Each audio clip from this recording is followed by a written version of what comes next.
Syukur nek wis ana siji sing diudari, angka loro bab budaya. Bab budaya kuwi ya kudu dijaga. Merga iki awake dhewe mapan ana ing tanah ingkang kebak budaya ingkang wis dadi tinggalaning para nenek moyange awake dhewe mbiyen. Awak dhewe wajib nglestarekake. Ngono. Lah kok saiki padha diya-diniya. Gareng wingi wis gelem jathil kok saiki wis ora gelem. Malah nek ana jathilan lunga. Aku ana sing ngandani nek jathilan ki musyrik kok ya, Pak. Ana sing ngandani nek jathilan kuwi nyembah setan. Sing kandha sapa? Hah? Sing kandha sapa? Ya ana, pokoke ya ana. Pokoke budaya ya wayang barang kuwi ora apik, wayang kuwi ora becik. Dugangane cangkeme kuwi wong.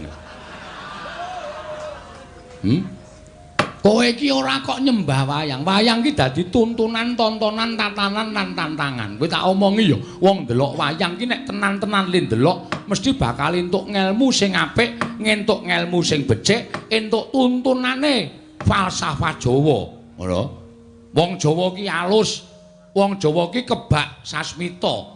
Ora kok cobloko. Mula jroning wayang iki digelar kaya ngene iki padha didhawuhi ngonceki sasmitaning lakon sewengi mau apa, becike nggo nendi, alane nggo napa. Kuwi ayo padha dionceki iso nggo sangu jroning urip. Ngono.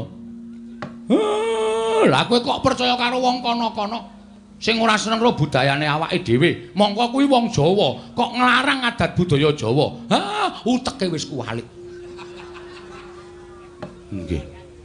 Nek kowe dadi wong Jawa, aja gelem kowe dadi wong liya. Ana tetembungan, kowe aja gelem dadi tamu nang omahmu dhewe, aja gelem dadi wong liya nang negaramu dhewe.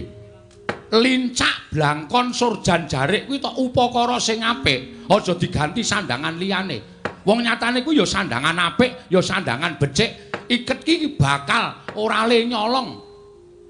Lah kok dadi disalahke ki luput nggo napa? Kowe kelingan ora? Wayang iki mbiyen dienggo nyebarke agama karo Njeng Sunan Kalijaga. Lah kok dadi ana sing muni kaya ngono kuwi? Nek kira-kira isih seger mangan pari tanah Jawa, isih wareg mangan wari tanah Jawa, isih seger ngombe banyu tanah Jawa, ayo do nguri-uri kabudayan Jawa. Ana tetembungan di mana kaki dipijak, diisi tu langit dijinjing. Tegese nek di papan kowe mapan ki ngreganono budaya kono. Aja kok malah tok singkang-singkang kowe ora ndek tangga, ora ndek kanca.